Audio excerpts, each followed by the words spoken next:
Football with friends is fun as hell. My name is Alex Dunlap here with Cody Carpentier on a big Wednesday, a hump day. And dude, it's another big day. We knew it would be. The transfer portal opens up today, and we're already getting word that what's looking like a really good tight end prospect is going to be heading to visit Texas. We're going to talk about him. We are going to talk about some practice notes from today that I was able to pick up from some sources around practice, a couple interesting things to pass along, not just from today, but we never even really talked much about Monday as far as what we learned at practice. There's just been so much to talk about with recruiting, Cody, but you wanted to put on the cover player who I've identified as a very sick puppy on a hump day. Yeah. Let's just talk over this whole 2026 edge rusher situation. So the note basically that Jason had put up this morning in the OB rumor mill was Texas surging for an out-of-state target. And the two takeaways I took from this piece, not two, but I mean, there's multiple, but two of them were people have become, used to the name Jamarian Carlton. He's out of Temple. He's an edge rusher, 6'5", 240. Very good. 26. Very sick. Fourth ranked edge rusher in the 2026 class, according to Rivals. He's been a guy that's very much been on the Texas radar. Jason's reporting that he's got OV set for A&M, Baylor, SMU, and the conversations have kind of faded between Texas and Carlton. Now, the name that has risen is an edge rusher from Georgia, Norcross, Georgia, to be exact, 6'4", 220, the number 10 ranked edge rusher in the class, according to Rivals, is Dre Quinn. So it seems like, and this is kind of the line that I tied in reading through this, is I feel like the Carlton stuff was at the forefront maybe about 2 months ago, and Alan Clark, the edge coach, came from Ohio State to Texas in the last 2 months, and you can feel this kind of shift. We've talked about the running back shift that took place with Osborne and Edwards to, now Edwards and Crowell, and kind of away from Osborne. Carlton feels like he could potentially be, I don't want to say in the Osborne chair, but less of a top target for Alan Clark, as much as it seems like Dre Quinn is. And I'd like to hear what you think as well, because I tell you what, when I got done watching Dre Quinn, 1, 2, 3, 4, 5 stars next to his name, and I'm a big fan of this kid. You would rate him as a 5-star? I put 5 stars on him. I thought he had great first step. He played inside, played outside, played off the ball. Shows extreme speed in closing in the run game. Pretty sick athlete as a tight end. This kid could play tight end for all I care. Great movement skills with the ball in his hand, playing tight end, tackle breaking. Have him down as a day one player at the next level. And his best trait, I just put freaky. Generally for a best trait, I'll put aggressive, acceleration, maturity, just put freaky. And the comp I came up with, I couldn't really find one. And I usually base it off of some type of NFL player that has a play style in the NFL or going into the NFL. But the one I used for him was Dylan Stewart, the edge rusher from South Carolina this past year, the freshman All-American. I love this kid. Got him back-to-back with Richard Wesley, the strong side defensive end from Sierra Canyon, Chatsworth, California, who we talked about last week. Back-to-back, 704, 705, both 5 stars. What? Am I? Does he remind you at all of Kayvon Thibodeau? Long legs, rangy, little bit upright, but really good closing speed. Yeah, that's an interesting one. Yeah, I like that. That's interesting. I'm just watching him right now, and it kind of came to my head, like East Coast Kayvon Thibodeau. I look, man, and look, this isn't saying anything about Carlton, but I don't see how this guy's ranked. Did you say he's the 10th ranked edge rusher, and Carlton is the 4th ranked one? Correct. So, do you think that Drake Quinn really is 6'4", 220? Probably. I think it feels a little bit bigger. Carlton to me does not feel 240.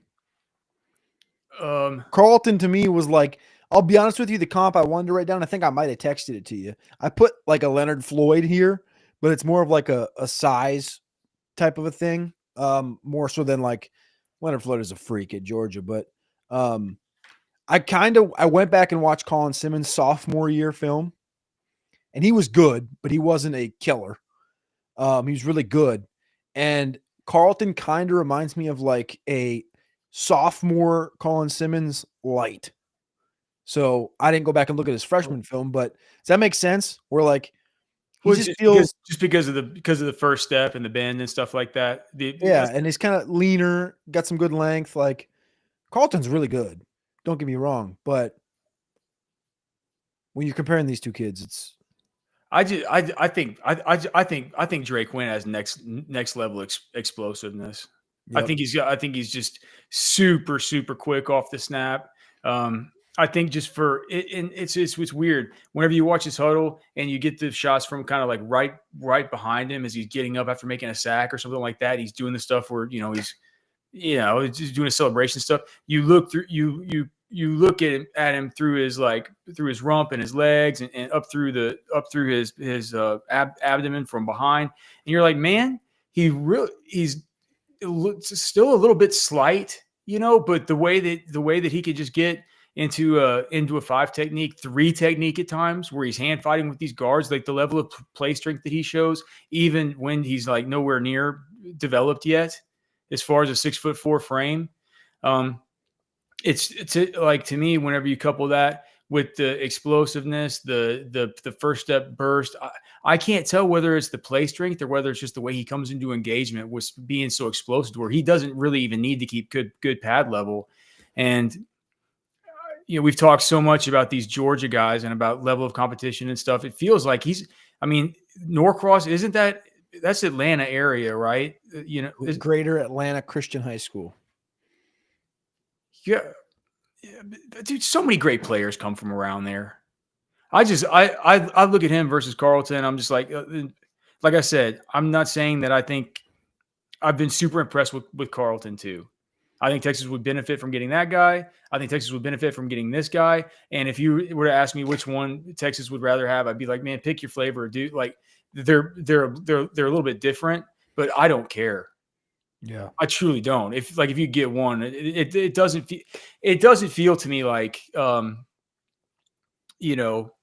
Mike Fasusi or Nick Brooks. And now it's looking like that could be wrong because Nick Brooks is looking like such a monster for Texas. But it coming in, it didn't feel that way. It's like, but there was a similar gap in those guys, right? You have Fasusi was like number 1 or number 2 tackle, and then you have Brooks that was number 10 or whatever he was. And it doesn't feel like that same sort of gap between these two players. And look, I do agree with you. Here's the other thing too, man. Just look at the guy's offer list. It's a who's who. This is a dude, like, he's been to Alabama twice already. He's being recruited by Chris Rumpf at Clemson. He's been there 3 times.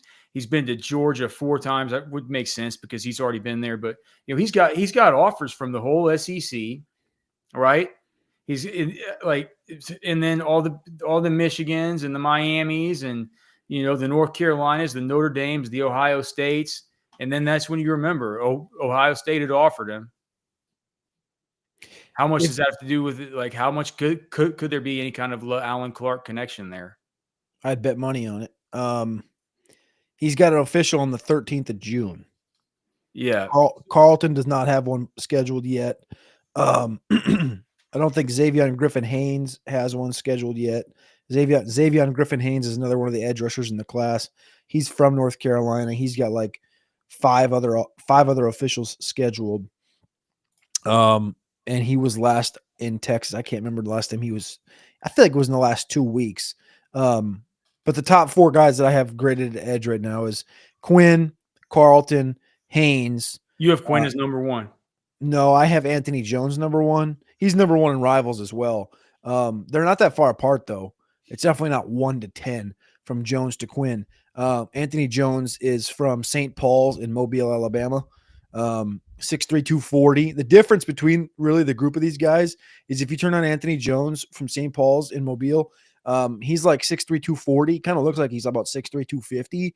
And his maturity rating, which is kind of a grade I put in here to take into account how far along these guys are, is when I look at Drake Quinn and Physically? Jamarian. Huh? Physically, how far along they are? Yes, Yeah. yes.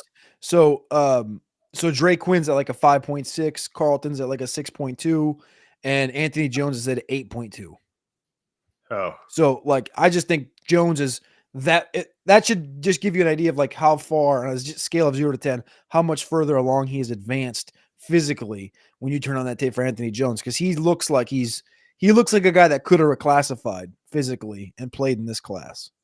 well, okay, all right. Well, dude, I mean, to me, Drake Quinn looks awesome, and just I mean, for anybody who tuned in late, the deal is that he took his first ever Texas visit on Saturday, and now Texas is in his top 3, and he went ahead and set up his official visit for June, and told Jason that loved what UT had to offer with football, with academics, and with the city of Austin. So Texas is in it with them. Things are cooling down with Jamari and Carlton. And if it's Drake Quinn, there's no need to cry in your milk about it's like this is gonna be like that'll be just fine. To shift focus to a guy like this. If this is the pivoted edge, it's totally fine. Like This is a kid that we're seeing right now. In January, he was ranked 224th in the country. He's now ranked 102nd. This is going to be a guy that's going to shoot up even more. yeah, Well, this is a stud. the junior highlights are like it's some nasty business. He puts a lot of traits out there that are really no one has Colin Simmons film. I have a hard time invoking him, but this just his get off is really good, man. For a guy that size, as far as that stuff, even as he fills out, you don't lose that stuff. That's natural dynamic explosion, and it's just you don't lose it. So, He yeah, also, one of the things he had said in the scramble of, I heard the interview he had where he was talking to different people, and he was talking about how much he likes the city of Austin, and he was like just talking about like the area and the school and the city. He brought up the city like 4 times. If you look at the other schools that Drake Quinn has official set up for: Atlanta, which is Georgia Tech, Georgia, Athens. It says he has USC scheduled on here. It's the same weekend as Texas. I feel like that probably means he replaced USC with Texas. They just need to update that. So Texas, and then Mississippi State, and then Knoxville. So I'll Davis tell you, Wade. You gonna go see Davis Wade? he's going to go see Davis Wade with Coach Levy. It feels like the real competition here is probably Georgia, obviously in state. Georgia's gonna get this guy. Come on, man. They No. can't get all the dudes. No, Texas has got to go back into their backyard and take another one of their edge rushers. All right. Well, so that's the deal with Drake Quinn. It looks like it might things go back and forth and all the rest, but it feels like right now there's been sort of a little bit of a flippening happening here between in interest level with these guys, at least in mutual interest level between the two players are kind of similar, kind of not, but certainly, positionally somewhat interchangeable in Jamari and Carlton in 2026 and Drake Quinn from Atlanta. Do you want to talk about do you want to talk about the tight end? Let's talk about Jack Endries, the tight end from Cal. Yeah. Okay. So Jack Injuries. When I had not watched him until today when he gets in the portal, and the news is that this was one of the things where he gets in the portal and immediately there's a report from a Pete Thamel type nationally saying he's expected to visit Texas. Those kinds of this one feels like it could have been. I'm not going to say in a arranged marriage type of feel to it. I'm not going to say that there was any kind of communication beforehand. I don't know how that stuff works. But things sure did happen to coalesce quickly with this. We know that Texas has a need at tight end. We're probably going to talk a little bit here after a while about all that Sark has been talking about with Amari Winston and what's going on exactly with the tight end position. But dude, it's no secret. Texas needed to get into the portal and go get a tight end. And whenever I watch Jack injuries, I just look at him and I say, well, for one, he looks on the hoof really good. Big hands, soft hands, dependable hands. And the thing about him that's different that, you were saying he you sort of said a little bit of Foster Moreau. I don't know where I am with him right now as far as a comp at 6'5", 240. Let's see. He's right there. Let's see. PFF has him at 6'4", 240. So I'd imagine that's what the school has him at. He is fast.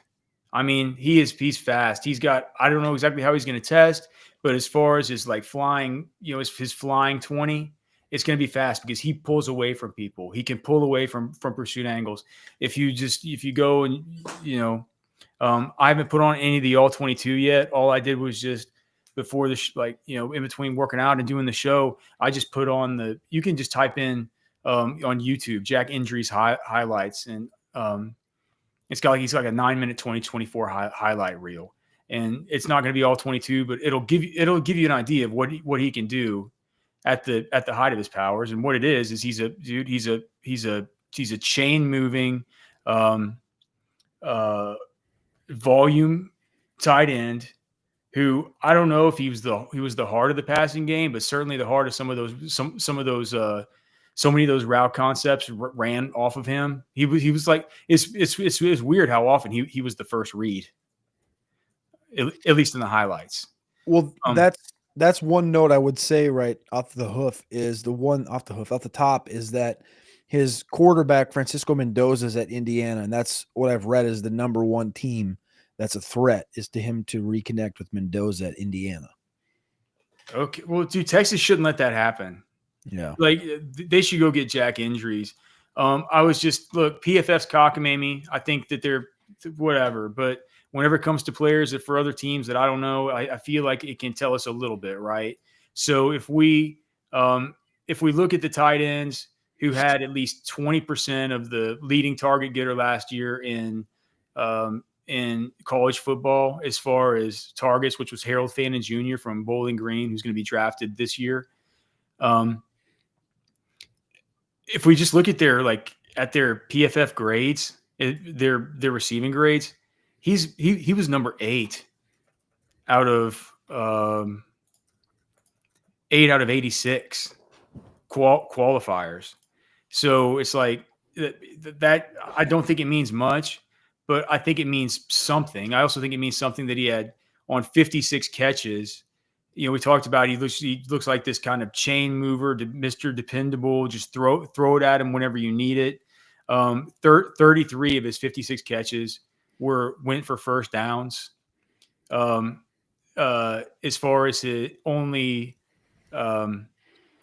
let's see, it was only one drop last season, a 75% contested catch rate, which is good for 9th out of 86 on PFF. Really good yards after catch per reception. Good yards per route run.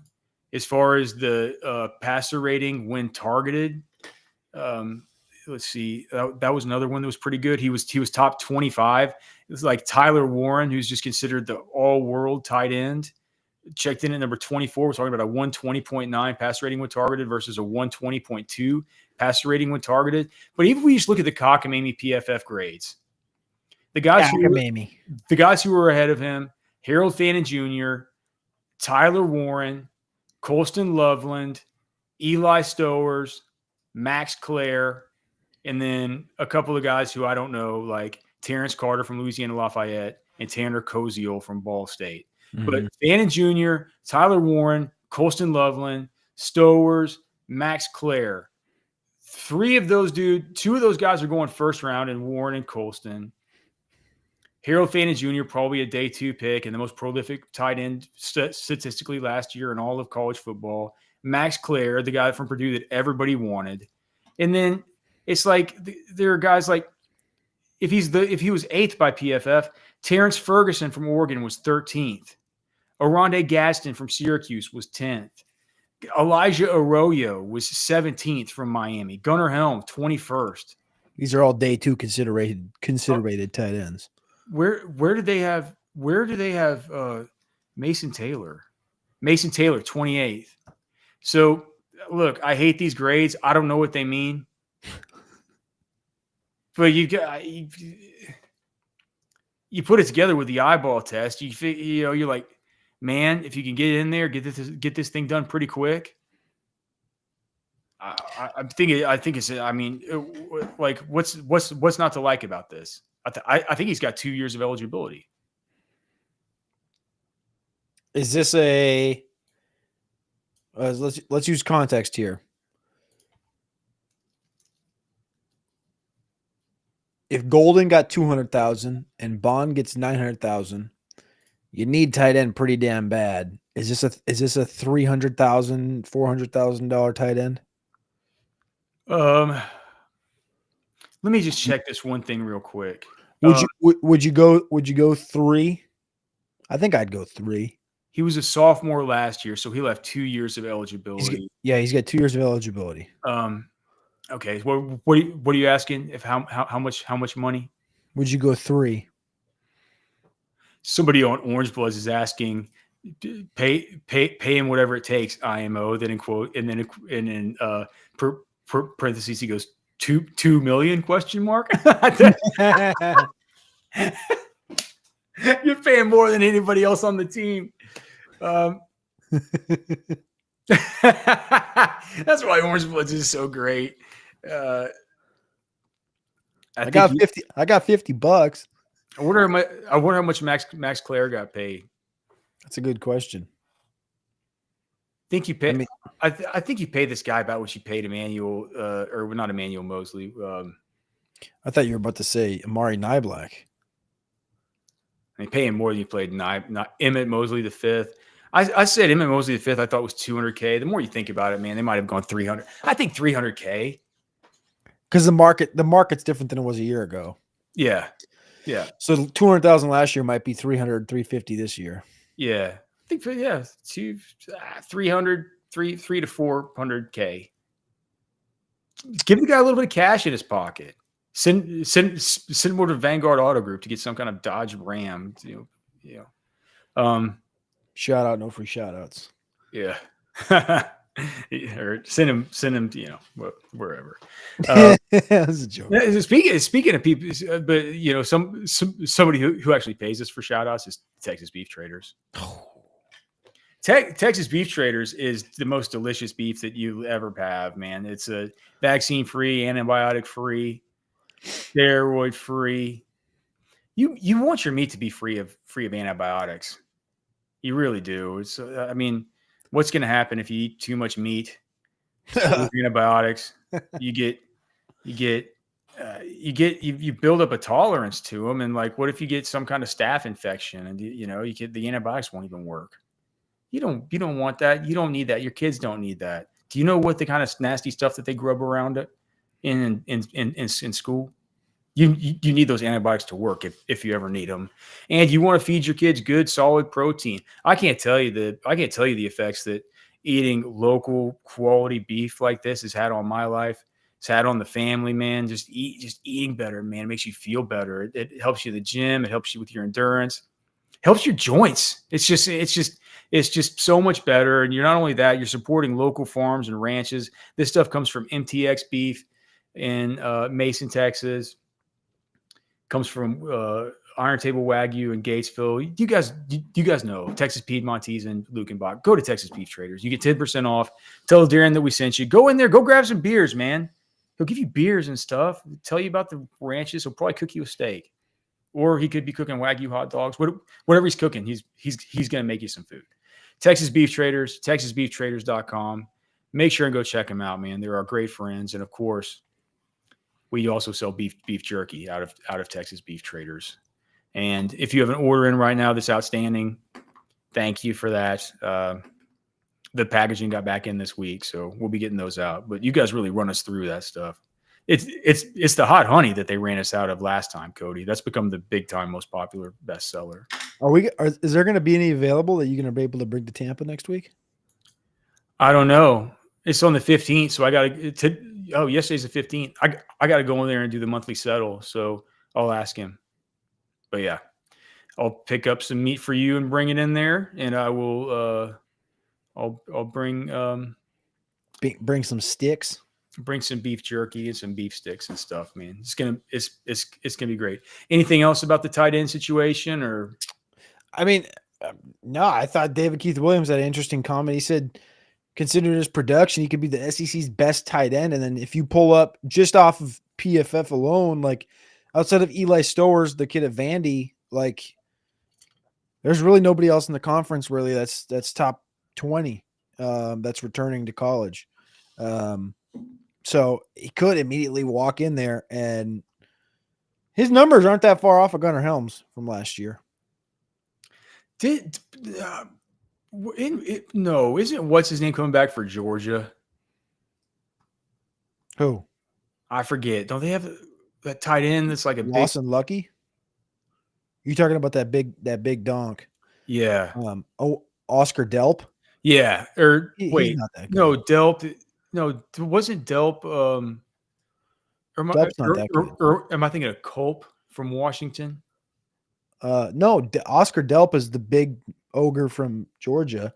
Lawson Lucky is like, he's always like, not always, but they've talked about him like he's supposed to be the next Brock Bowers, but I think he had like a injury last year. All right, so that was the guy that I was thinking was the. I mean, yeah, there's potential for one of those guys to pop. Lucky's a junior, Oscar Delp's a senior, but from a statistical standpoint, Stowers, or however the hell you say it, from Vandy, and then this kid, hypothetically. And then I didn't think about it that way, but that's an interesting thought. Dude, why do I keep thinking? I just thought there was somebody else. It doesn't matter. In the SEC. Yeah, but I'm not gonna think of it. I'm not gonna think of it. I'm not gonna think of it. We have this dude. We have Texas boy in the chat saying, "I'm a rig welder, basically own my own business, and I don't make 200K shaking my dude." These guys make a bunch. Dude, do you do that under Texas boy? Do you do that underwater welding stuff on the rigs? I would be fascinated to know if you did that. I'm crazy about watching the videos about the underwater spearfishing there at the rigs. That is gnarly. That's a gnarly environment. I could not imagine doing the underwater stuff around there. I guess I wouldn't be that scared of sharks. The sharks wouldn't want to come anywhere near the welding equipment, I wouldn't think. But that's a dangerous job, man. My best friend when I was younger wanted to grow up and do that. He unfortunately passed away before he could. Not from that. But I remember him saying, "Man, you make a ton of cash," but his mom was always saying, like, "Max, you can't go do that. Like, it's got you could really got a really high, really deadly job, man. That's crazy that you do that." But thank you. Tight end.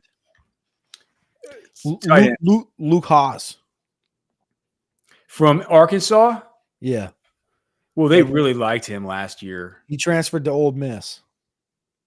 He just transferred to Ole Miss. Big white boy. I think that might be one of the kids you were thinking of. Oh yeah. Well, they certainly acted. He transferred in last year to Arkansas. Luke Haas. Where'd he transfer in from? I don't know. They were talking, or am I thinking about the left tackle? I get these guys mixed up. I thought that Luke Haas was a guy who transferred in, but anyway, he would be a real, like, this is a kind of addition that is like that kind of addition. Texas needs to go get him, but to the guy on Orange Bowl, as they said, $2 million. It's probably not going to happen. Want to talk about practice? Yeah, I want to hear some of your notes, dude. I've been waiting like a long time. I talk to Okay. you twice a day and I haven't heard a thing. So I need some Okay. notes. I need some nuggets. So I heard today. So they were. It's been a kind of light week because they they practiced only in. I think I think probably Saturday when the coaches clinic was going on. I think that might have been kind of a big scrimmage Yeah. because they were in That's what we heard. they were in shorts and shoulder pads and helmets on Monday, and then today I heard they were just in helmets, just no shells. So this is practice 12, I think. Yeah, I've heard there's three left. Yeah, so Okay. 12. Um, so the first thing was just like as far as something that happened at practice today that I thought was interesting. I was just like, well, did anything happen that was like a big play or like anything that people would like to hear about, you know? And it was Christian Clark. He had a big wheel route and he got free. And I don't know who the pass was from, but it was a deep bomb. He said he got free for a little while there. The DBs got him on a pursuit angle. Christian Clark goes up, and just like and he said mossed the guy. So whatever I think that I'm thinking a deep pass on a wheel route to Christian Clark. I'm just like, man, I wrote in my column. I'm like, either like modern science. This guy tore an Achilles 8 months ago. Yep. It's like either modern science is just completely changed or this guy's the Wolverine. He had to have done the J.K. Dobbins, Aaron Rodgers surgery. Oh, that tightrope thing or something. The different one, yeah, the new one that came out 2 years ago that those guys did. And they remember they both tried to make it back for the playoffs. And I can't remember. Rodgers could have played in the playoffs, he said, because remember he was practicing in like December. I can't remember what the Dobbins situation was, but I think he was trying to get back as well. And that's obviously the same position as Clark.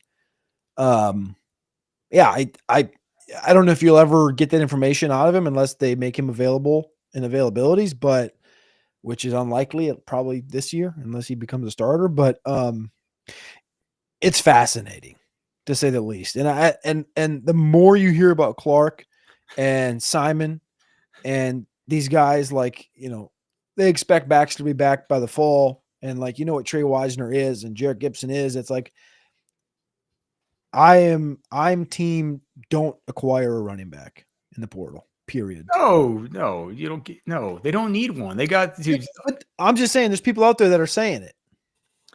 Yeah. I'm team ride these dudes. Texas boy in the chat's confirming that he does not he does not go underwater at the rigs. He said that it in his own terms in the chat. Okay. Okay. That's good restraint by you. Usually you just read it like Ron Burgundy right off the screen. I've definitely thought. Okay. So you know what Sark said at practice? No, I don't. We're getting, or what he said at availability about how we're getting the best version of Brad Spence right now. Yeah. So I was just like, I was asking around, like, what does that mean? He's healthy. Yeah, and they just said, well, he was injured coming in, right? I said, well, what is it? But what does it mean? And they were like, dude, he's more healthy now, and he's like proving to be really versatile. And what they said was, and this is a quote from my text, it's like he works out with the LBs, but goes over with Trey Moore to work out with the edge guys. I assume during portions of practice too. So I don't know what Texas is planning to do with these extra linebackers in these we hear more and more about these 3 linebacker sets, right? I don't know how it's going to work, but like I wrote in my write-up, I think it's going to be more about this stuff. Like somebody's asking in the chat if Travis Shaw has gotten better. I can answer that in a second too. I think it's you and I think what we've surmised is right. I think they're not going to run the Georgia defense, but I think that it's going to be like Georgia last year, where it's like dudes are going to line up and you're not going to know what. A lot more NASCAR. A lot more of that stuff. And I think, and one of the reasons why is because has Shaw gotten better? I don't know. He's at least practicing. He practiced Monday, he practiced Wednesday, but they say they're taking him slow, and he's had the knee. And somebody else from practice today, good side of the coin, bad side of the coin. I was asking one person just distinctly affiliated with the Texas staff on defense, saying, I was asking about the offensive line, like in general, like what's it like right now going against the offensive line? How is it different than last year? Like, what are we looking at here? What are we dealing with? Because there's still some stuff going on with Baker and Kojo. We can talk about that in a second too. But he said that as far as just from a team perspective, from a defensive perspective, right? He said the offensive line is, quote, good and, quote, not easy to go against in practice. And then he wrote back, I said, well, that's good. And he goes, they're good. I don't see much of a drop off from last year. And I was just like, well, that's a heck of a thing to say. You lose Kelvin Banks, you lose that the team would have won the Joe Moore Award if they wouldn't have folded up like a tent versus Georgia. I know they say that Georgia game doesn't count, Cody. I'm telling you that they held the Georgia game against them. Of course they did. We have that on pretty good authority. Just like they're doing with Kelvin Banks in the draft. Well, everybody's double counting it. That's because what I'm saying. all anybody they want to watch Jalen Walker and Mykel Williams versus the best competition, so they watch that Texas game. And they get the side scouting of Kelvin Banks, and they watch Kelvin Banks. They want to watch the best. They watch back the Georgia game. It's like they're double counting that one against him. Yep. But I mean, to me, I find that the whole thing about the offensive, he said he's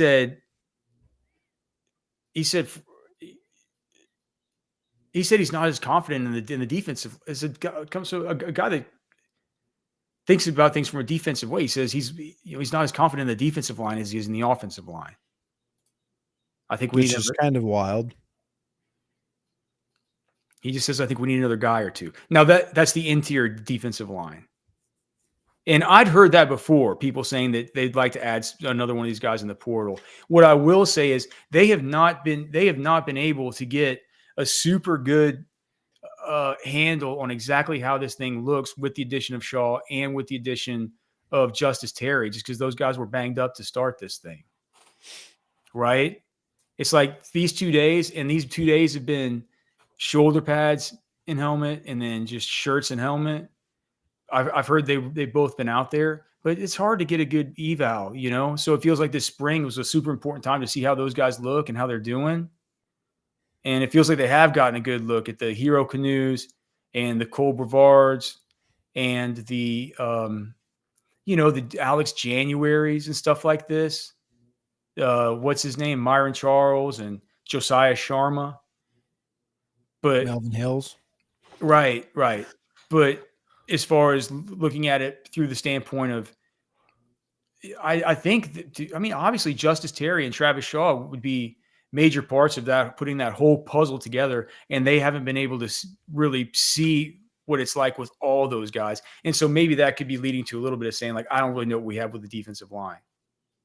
Whereas they're new. Like Shaw's been there for 12 practices. Hasn't practiced the whole time.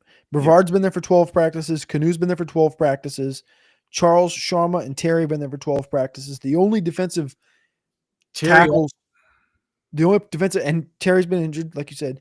The only defensive tackles that have been there for more than 12 practices is Hills in January. And your expectations for Hills are not that high. In January, relative, it's like, it's not like you expect him to fill in one for one with like a Vernon Broughton even, let alone where they were 2 years ago in the defensive line. So I'm sort of in the pump the brakes mode.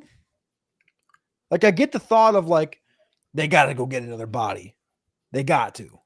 But also, like you sit back a second, and you go, well, we got three bodies, and we got some sickos, and we got some sickos in this recruiting class, including Terry, who hasn't been healthy. It's like, how about we just let these guys learn the book, let these guys get these next couple practices in, get them in here the whole summer, get working out, come back in the fall. I mean, I get it. You could tell me on the other side, you can't do that because you can't go into the season without you can't go through this next week of open portal time and just accept what you have. But I would pretty much say pump the brakes unless, some freak decides to get in the portal, or you can poach some freak. Man, I think that there would be people around the program that would be pretty surprised if they didn't get at least one. Really? Yeah. They're there every day. I'm not. I would pump the brakes, but again, like I said, I'm not there every day. They are. Yeah, I'm not at Specs every day, but I'm at Specs fairly often. And you know what? I am here every day, and we do the show every day, and it's true. We couldn't be doing the show without Specs. Specs is like a giant sponsor on Orange Bloods Live across all different shows. 600-700 of you guys here in the Specs chat line. That's like that's a big deal, man. We're happy to have you here. We can't thank Specs enough for being such an awesome partner. Let's hear from them. Have you heard the news? Specs is turning 63, and we're celebrating you. Whether you're looking for whiskey, canned cocktails, or wine, Specs has it all with Texas-sized savings all month long. Specs. Cheers to save.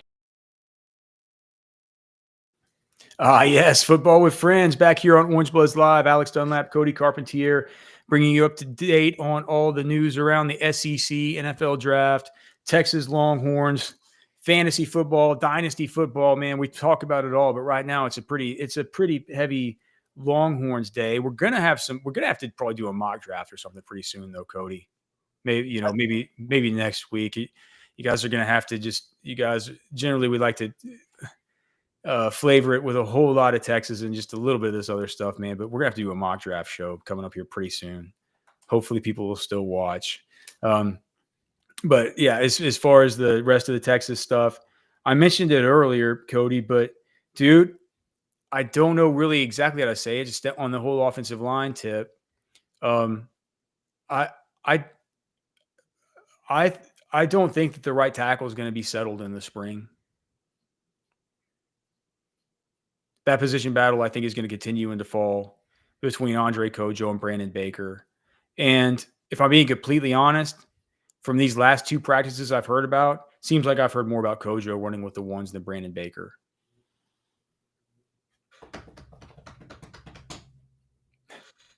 What do you think?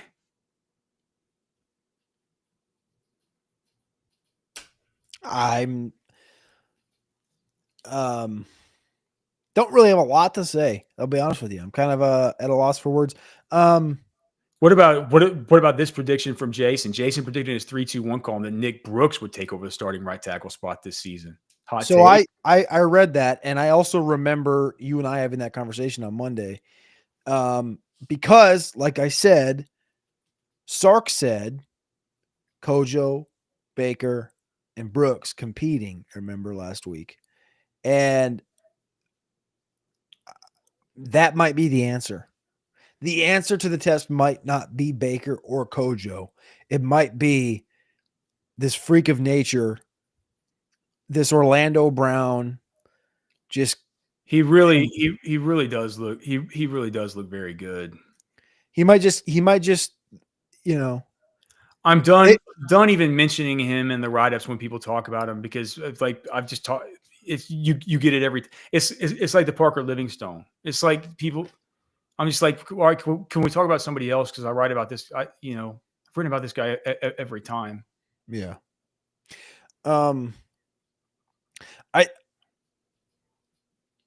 I think they might get to a point where it's just, hey man, like in another universe, Trevor Gooseby is our right tackle. How do I word this? In another universe, Brandon Baker is in here. And Gooseby, instead of moving to left tackle, is your right tackle. And then Brooks comes in and he's able to just start on day one. And I think if you look at it from that perspective, and I know it sounds dumb the way I just explained that, but if you look at it from that perspective, you can very much easily explain moving Brooks to the right side. You just have to be able to play him over Baker, which might make that whole situation very muddy. That might have been a very confusing way of saying that. But I think the fact that he's working right now at left tackle behind Gooseby, does that make any sense, or did I just confuse the hell out of myself saying that? It could be a little confusing. Okay, so basically the whole yes. When I started saying it, I was like, that was bad. Basically, what I'm saying is, like, right now, the way we're looking at the situation is Gooseby's your starting left tackle. We knew that on day one he was going to be there. Yeah. And on the right side, you have Brandon Baker, and nobody really foresaw Kojo coming into that competition. We also thought at the beginning that Nick Brooks was going to be at the right tackle position and be in that competition. But because there's nobody that's really, to be honest, athletic enough to play left tackle in the tackle room, in the offensive line room, Brooks just kind of got put there because it was like, well, we know Gooseby's the most dependable offensive lineman right now. Yeah. So you're not going to need to play this kid. Yeah, unless you see how he looks, because he comes in, looks so good. He looks like a monster. Let's see how he looks at left. Yeah. So what I'm trying to say is, like, in an alternate universe, like Kelvin Banks coming in as a freshman and that door just being wide open, he could just walk in and start. And I think in another world, in another universe, Nick Brooks starts at left tackle as a freshman. Like, if Gooseby's not there, that's what I'm trying to say. But in reality, you need to look at it from the perspective of Nick Brooks is right now behind Gooseby, but in reality, he's probably ahead of those other two guys on the right side if they put him over there. It's hard for me to say if he's ahead of him, because I value having the experience. 2 years in Kojo's case and 1 year in Brandon Baker's case, just having Coach Flood with his hands on you, and just it means a lot to me. You know what I'm saying? Yeah, I've been radicalized by Coach Flood, and so. But if Brooks is picking it up faster up here, and he is here, for what it's worth, I mean, I've asked people, like, is he? I don't think he's mixing in at right tackle, but it could be something that happens. Jason might have been hearing something for him to make that prediction in his 3-2-1, but I've not heard that. I've heard he's the backup left tackle and he looks like an absolute beast. Yep, same. And if he gets his hands on you, you're in giant trouble. And it's part of. I mean, it's one of the guys that gets pointed out when you talk to this dude on the defensive side, and he's just like, the offense they're not easy. This offensive line is not easy to go against. I think that's mainly for the inside run drills and things like that, because that's the only stuff that they've been doing the last two practices. But anyway, anything else from today? Okay. I asked if Ryan Wingo was working out with the team, because since it was like, no hamstring, no pads, and the person was like, no, but he probably could be. That's what he said. So Wingo's fine. And then the other thing was just one quick thing. I was asked one guy about Lance Jackson, and he goes, "Oh, he's gonna play." And I asked how he was looking, and he says he's even been getting some work with the starters, working in with Ethan Burke. So, his plan is to be a factor in year one. One person said, which is just doubling down on what we heard at the ACC Media Days from his brother. What did Landon say? He said that I'm going to make sure he's ready to play year one because he wants to be a freshman All-American. I'm going to make sure he knows all the drills before he gets on campus, all the et cetera, et cetera, et cetera. And And it sounds like he's ready when he stepped on campus, just like Landon said he would be. What a bad spring for Colton Bosick to get hurt. Yeah. Just to allow a guy like Lance Jackson to come in here to have everybody say like he's gonna have to. He's basically put himself in a position where they're gonna have to play him. Is Vosick a third year? Let me look at your scholarship board. Oh, did you add on what's his name to the old scholarship board? Who? Emmett the fifth. Vosick is a sophomore, redshirt sophomore. Gotta take Freddie Dubose off. Yep, you sure do. Yeah, this thing hadn't been updated since the 31st of March. So that's probably the only thing, though. Anything else?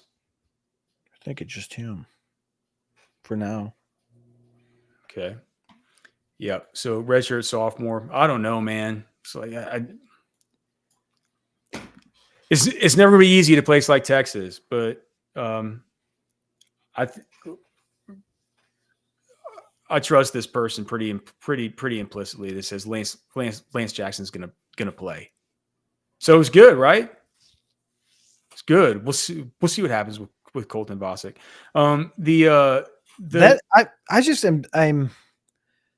I'm interested to see how that unfolds. All those rooms. Like, what about Zena? We heard anything about Zena in the last 2 weeks?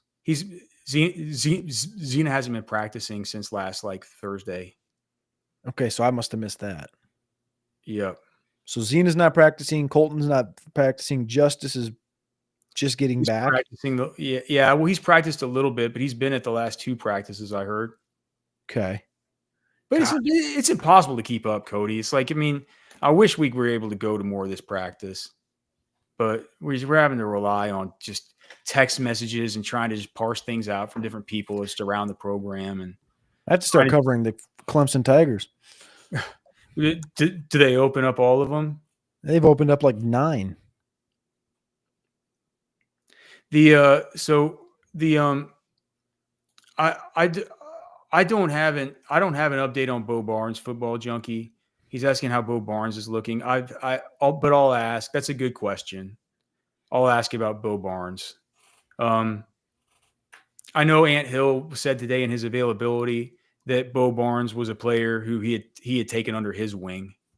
That can never be bad. As far as Spence pushing LaFau for starter reps, I talked about that. Did I not talk about that earlier, Cody, when we first started talking about practice notes? When I said that he's going over there with Trey Moore, he's playing linebacker, but basically the linebackers, the 2s right now are a mix of Trey Moore and Brad Spence with also Ty Anthony Smith working in. But whenever they go do the edge rusher drills, they send over Trey Moore and Brad Spence over there to those drills, which makes me think that he's training in sort of a new Trey Moore kind of role. That's going to be one of these sort of outside linebackers and everything like that. But he's also working out as the kind of the backup right now to Anthony Hill. And you know that he did not come to be Anthony Hill's backup. You know? Yeah. I think that LaFau might just be – I think that he's going to be the first and second down linebacker to start. And then I just think that they're going to – anytime they get into third down, it's going to be a special package with the third linebacker, whether it's the overload heavy package that they had last year where the linebacker came on the field in exchange for the nickel, or the dime package, the dollar package, or the NASCAR package where there's an extra linebacker / buck end and only one really true interior defensive lineman, and then one of their strong side end that sort of plays kind of a defensive line role with 3 linebackers and 5 DBs, and one of the linebackers is like a safety linebacker hybrid dime back, like a Jelani McDonald. Yep. So I think we'll kind of see more of that, and in those situations, we'll see how they deploy the linebackers. But it feels like Brad Spence and Trey Moore are both sort of being looked at in that kind of role. All right. Anything else before we get out of here, Cody? Anything you want to leave the people with? I don't got nothing. I don't got nothing. I'm sort of. Are you surprised that only Freddie DeBose has entered the portal from the scholarship players? I think Reed Watkins entered. No, because no, I'm not surprised. No, I'm not surprised. There was the other kid too. I forget Reese Beauchamp or something. Yeah, Walk on. I'm not surprised. I think that Freddie DuBose was already off the team before spring practice started, so it was easy for him to enter the first day. I think we will see the other guys enter the transfer portal who are going to enter the transfer portal on Sunday. Now, you can email us, fwfemails@gmail.com. You can find us on X at Alex Dunlap NFL, at Cody Carpentier. You can find all of our content over at orangebloods.com if you want to hear what we have to say about the Texas Longhorns, as well as just all the other content that's up there right now. A whole ton of stuff, man. Go check out Orange Bloods for sure. Just 4 things. If you could please like the show, subscribe to the channel, tell a friend about the show if you think that they would be into it. And if you're your first time watching it, there's like 700 of you guys watching right now. 99% of you are going to watch later. That's great. But if you like it, just come back tomorrow whenever you're watching the show. If you're watching it live, come back at 6. If you're watching this show on Thursday, on your commute, just turn us on Friday on your commute. Get caught up from last night, man. We're going to get in, get out, talk football. We're not going to waste your time. All right. Love you guys, man. Thank you very much for being here. As always, God bless you. For Cody, I'm Alex. We're done.